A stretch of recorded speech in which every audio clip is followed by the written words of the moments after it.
How bisimila Maliba TV 1 jabaraninka ni auka kuna foni sentelma wati sele Franche fanga jamana kuntigi general d'armée Hasimi Goïta ye marabaje kulu nyemogo ka nyogonye do nyemne kuluba ka beni kunu ho haraba novembre kalo tilitan fla samba fla ni muganduru mi yesini be kerenkeren yala samba fla ni mugannani jamana ka musaga bota yele mali sariya talima sorani musaga ko minisiri al Usaini Sanu ya jira ko sariya imbato dobe nabo na fulo chienta ni majemunu meye furuba na fulo nana obe marabako ka chesiri kofo jamana na fulu mara chuguma kunkambarola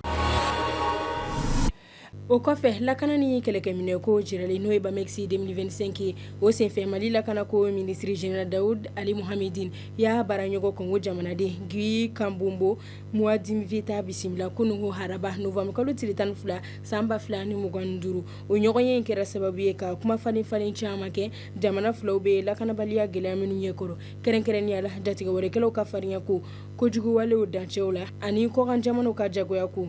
ni kongo lakana ko ministri he malika munyu naka yeretigia sugandili chesira otanu ka jira ko malika kele wale ubeka ke sababu ka dusudo RDC ni farafina Hambore no hamta ko kan kibaria kuna fonu na hamadam ni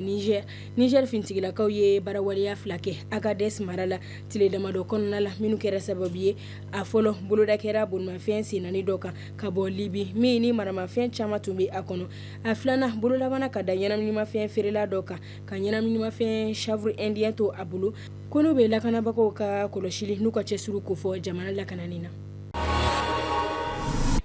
kunche Ghana wale ache jugudo kera novembre kalo tiletan fla samba flani muganduru stade Elwak Dakar la Ghana gulmasita bauka talido sinfe abe fomi ma ko recruitment kamboli kela woro de bonena unina ani ma mugan fla jogini jama chama ko jugiya ani ko kamboli kela nana kasoro wati ko fole masi nuye aranjo uyere kasoro amala bekanya jamana kuntigi mahama tara inyeda majugino ka kasare imbe mugo aklil jigi o nyogona werela minu kera farafina recruitment senfe abe jama ko jugu ya jira ka sabuke bara jole yini